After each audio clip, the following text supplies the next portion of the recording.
pour enlever les jeunes filles d'Israël pour être leur femme. O tupu ke kaia la to mia ila tani ki muri sila lela ke ri to ko la to avanga.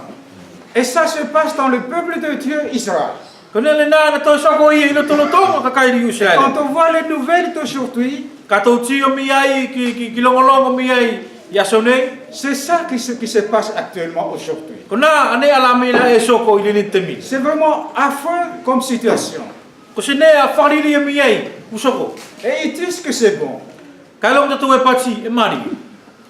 Vous voyez, chacun fait ce qu'il lui semblait bon.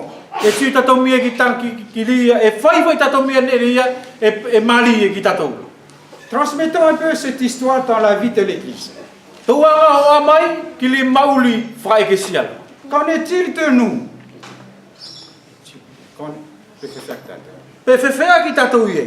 N'est-ce pas à cette image un peu que nous fonctionnons? Pourquoi il y a tant de divisions dans l'Église de Dieu? Et pourquoi dans l'Église de Dieu c'est pas ceci? Quand quelqu'un est en colère contre un frère, alors il va chez lui. Il est en colère contre un frère et il va chez lui comme si Dieu lui a fait du mal.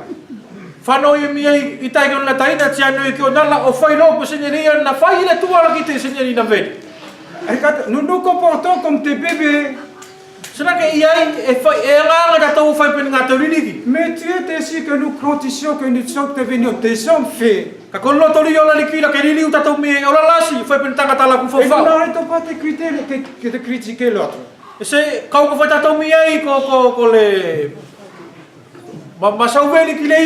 Tu sens que cela est bon. Et ça, ce n'est rien du tout cela. Essayons de regarder un peu les choses en face, mes frères et sœurs. Voyez-vous, le danger de l'Église d'aujourd'hui, ils suivent ce que le monde fait.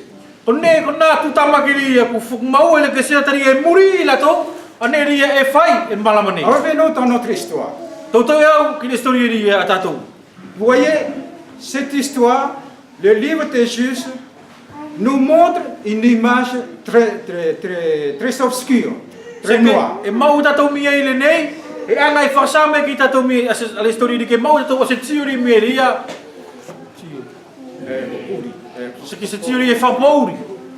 Et pourtant, au milieu de ces ténèbres, de ces obscurités,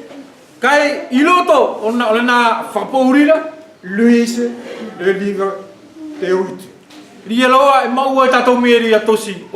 Vous voyez un peu l'ambiance qu'il y a, la situation plutôt. C'est comme on est dans une chambre enfermée. Et puis on s'étouffe là-dedans. Et quelqu'un ouvre une fenêtre. Alors qu'est-ce qui se passe? On dit tous ouf. On a de l'espoir de pouvoir respirer. Et c'est exactement pareil avec le livre de Ruth. Le livre de Ruth nous éclaire dans cette situation qui est vraiment difficile.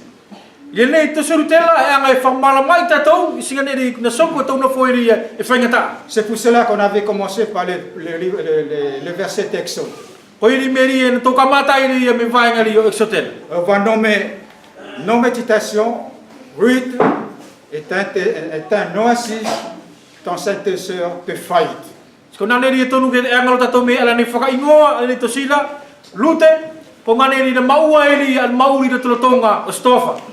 La question que nous voulons nous poser, est-il possible aujourd'hui d'avoir un oasis dans le désert?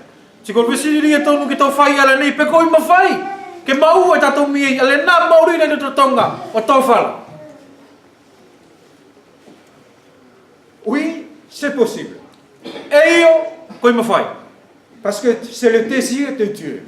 Tari ko lena, aloto ria o larikina. Il veut, à partir de nous, créer un oasis. Tari e kolona na aloto ke anga e mia io.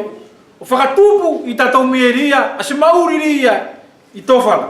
Parce que vous savez tous que ce monde est un désert. Tari e langa kukutaua ngalo ina furi, ko lena I mala, whatatau e mia I pestofa. Et c'est possible à travers notre Seigneur Jésus-Christ. Si e mawhai, ili mauri ria toga maua I Jésus Christo. Vous comprenez vraiment l'appel qui nous est rappelé ce matin. Pe kutou matala la iei ki kalanga lia, kua mai kalanga I tatou ke ili nilo usula. Tu as pourvu à tout en nous donnant le Seigneur Jésus. Nangala likila, nangala tula fatutu miei, ne furi di nangala tuku Jésus Christo. Peut-être que vous avez entendu cette parole. Elangi kukutou longo, o ingalia mo masaule nei. Une personne est toujours le fruit de son environnement. Ko tangata, o iri maua tatou mi ale fua, I te ie ngane ri no foi. Comment je peux expliquer? Vous voyez un enfant qui est dans une famille qui passe leur temps à mentir, finira par mentir. Tōngalo ina, tō se whetaka meri se manatu ri ke tō matala ai, ka pau tō tuki singa toi, ka pau elasi e ilo trotonga mos family ri elasi aloi, kone ka whai eia, elasi oloi. Et cela est pareil avec nous. Si kone ai e tatau mari e im tatou. Nous sommes toujours le fruit de notre environnement. Ko tatou, ko fua tatou mi ei, o ngane ri e tō no foi.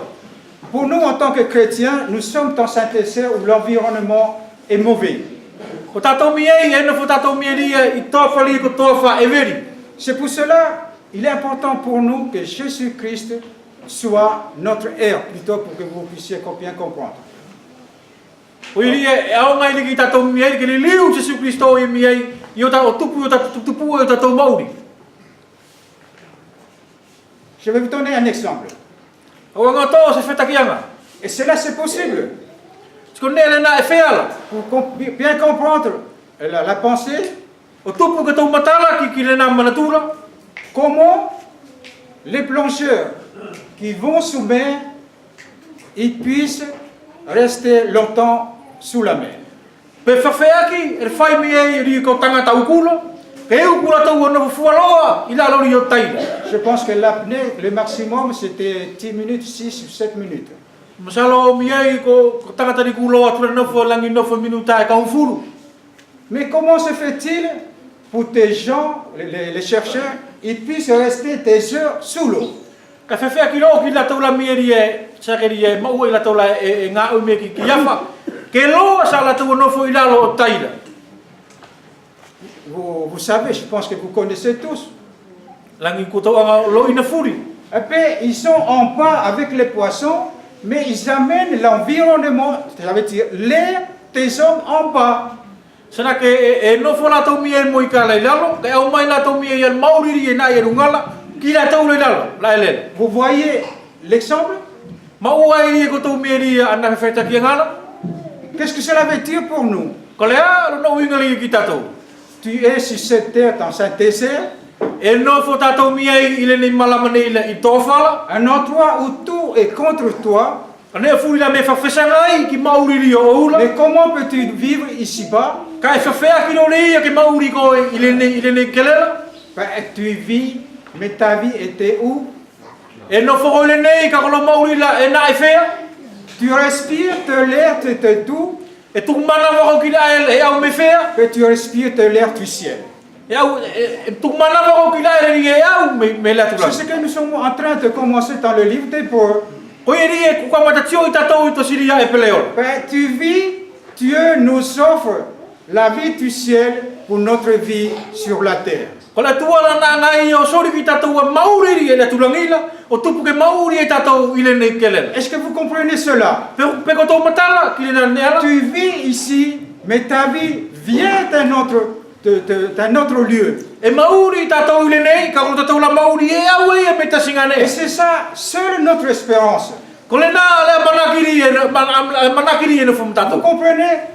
Vous devez être l'environnement là où vous devez être, parce que vous vivez de la vie du ciel. Ko ile meri au ke mau e tatou meri an mauri la an malama ngale ri tau no foi te ko mauri ri ku mau e tatou e au me le tulang.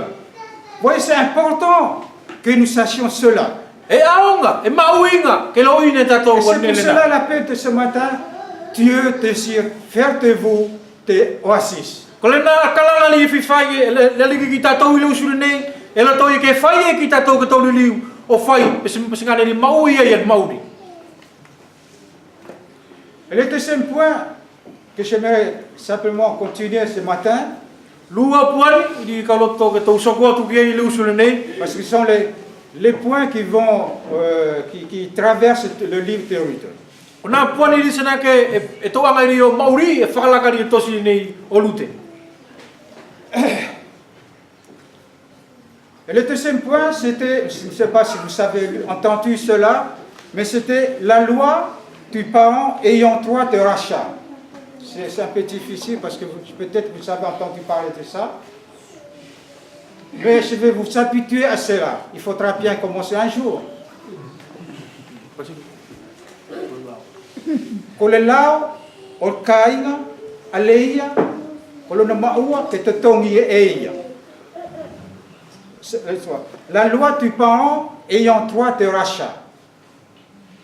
Parce que c'est ça, c'est cette loi qui a permis à Boaz d'épouser Ruth.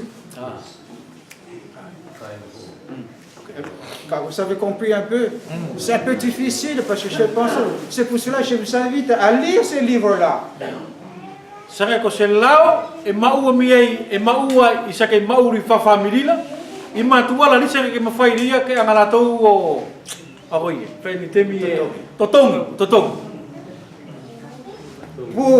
On va regarder un peu cette loi-là pour que vous sachiez. Tika tau angalo o tioi ale na lao lo tupu ke tau anga o ilo. Parce que cette loi agit sur trois occasions. Tari ko lao la e mau e tatou miei ni e toru. Lévitique 25, 23, 24. Mau e tatou miei i Levitico capite 25. capite kaulu tupu lima.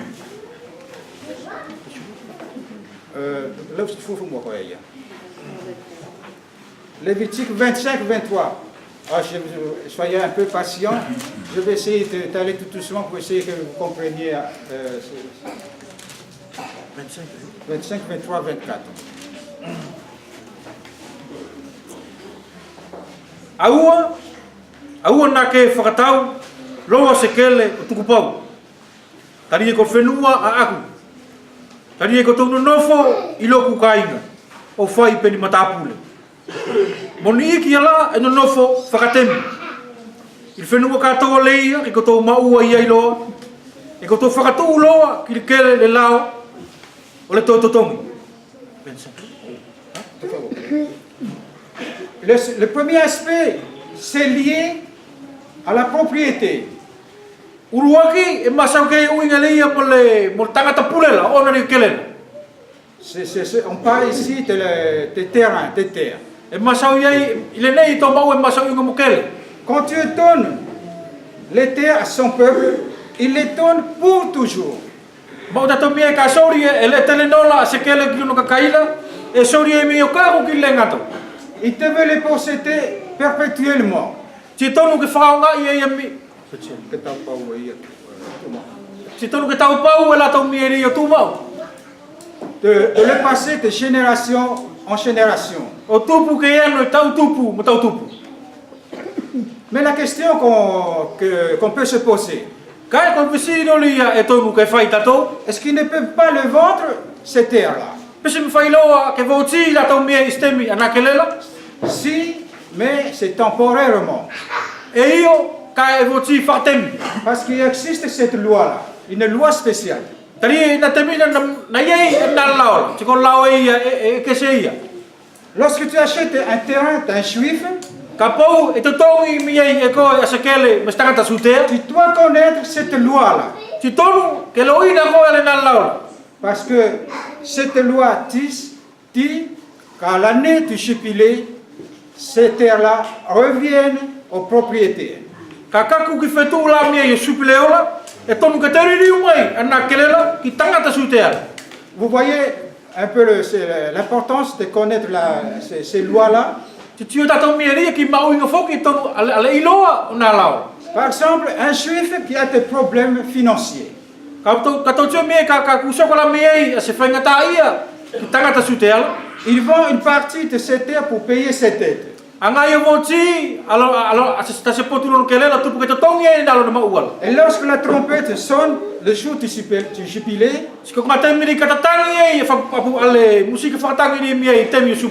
c'est un jour de joie. L'homme qui a racheté le terrain doit le retourner au propriétaire.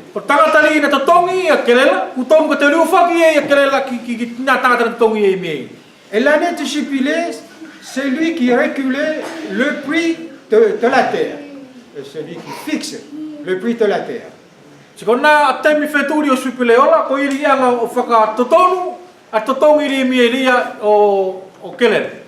tu veux acheter un terrain, tu ne vas pas te monter à l'autre, c'est combien? Mais tu vas lui dire, c'est quand le jour du jubilé. Parce que s'il reste 40 années, tu vas payer cher. S'il reste 2 ans, tu vas payer moins cher. C'est ainsi comment les choses se passaient. Mais vous allez me dire, mais qu'est-ce que cela nous apporte aujourd'hui?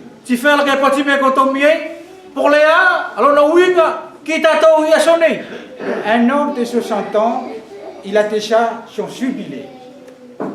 Un homme de 60, 80, 90 ans.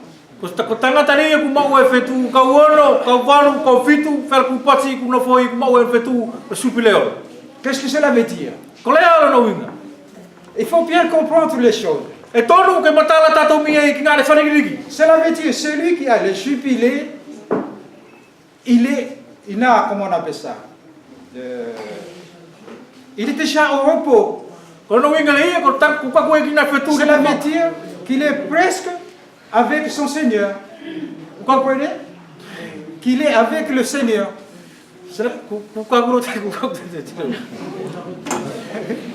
Vous savez, c'est pas grave, mon frère. Vous avez compris?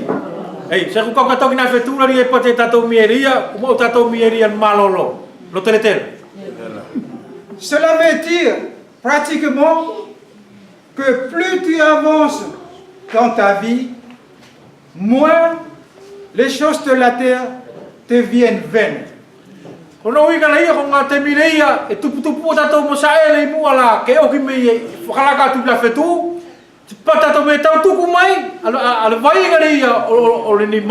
Est-ce que vous comprenez ça? Que chaque année qui passe, il y a des choses terrestres qui doivent être évacuées. Est-ce que vous comprenez cette loi-là? Mais n'est-ce pas le contraire qui se passe avec nous?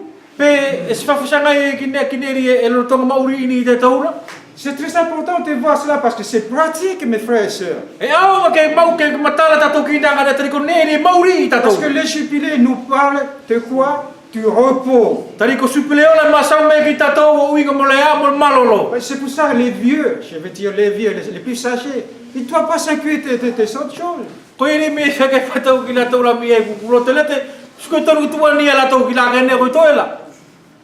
Et c'est important ça pour nous. Quand vous fêtez les anniversaires, ou bien les bonnes années, mais malheureusement nous les fêtons selon les contextes de ce monde. Alors que nous devons nous rappeler qu'une année est passée et je me rapproche davantage vers la rencontre avec Christ. Tu fais où il faut tatou qu'il a sorti tu vas faire la vie mon ami. Est-ce que c'est cela que vous vivez chaque jour? Parce que le nana là les mauri tatou mi estatasi. Et c'est pour cela qu'on doit remercier chaque jour qui passe. Quoi il ton me faire mal tatou il est au curieux. Parce que chaque jour qui passe, nous nous rapprochons du but. Et au qui me fait la hache tu fais où tatou qui taulangan. Voilà la grande vérité du jubilé. Et le deuxième aspect de cette loi,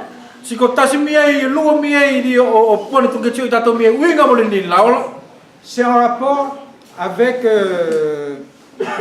les esclaves.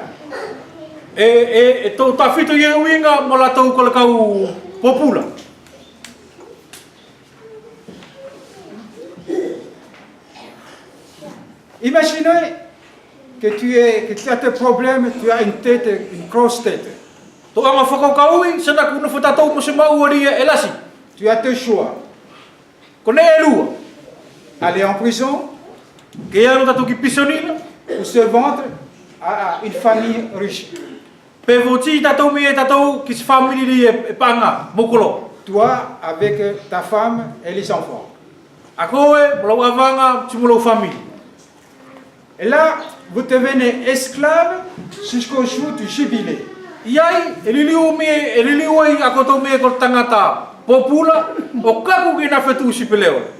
Et quand la trompette sonne, tu peux rentrer chez toi. Tu es libre. Tout est annulé. Alors quel est le lien avec le parent qui a droit de rachat?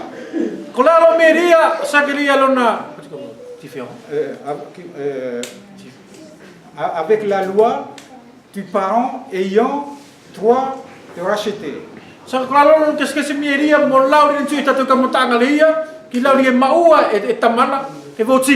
Si tu as un parent riche,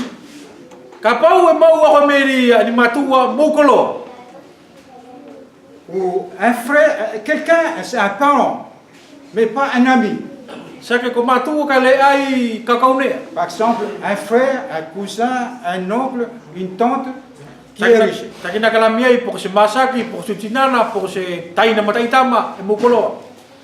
Eux peuvent prononcer le jubilé n'importe quand.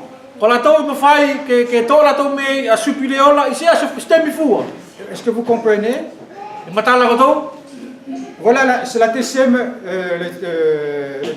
aspect de cette loi. Et le troisième aspect concerne les veuves.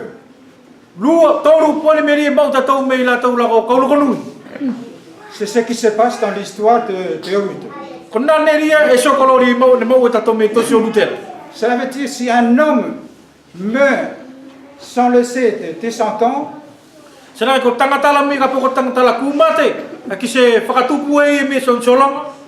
alors un frère ou un cousin doit se marier avec son épouse.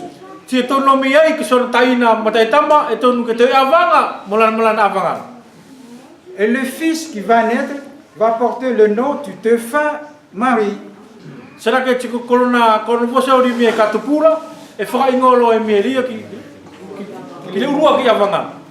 Et c'est lui qui va avoir l'héritage du défunt.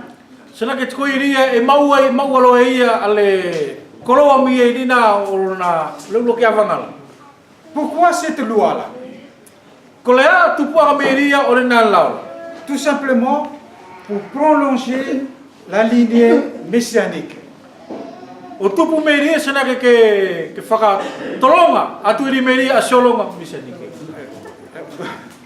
La lignée du Messie. C'est une façon de garder cette lignée, la lignée de Jésus-Christ.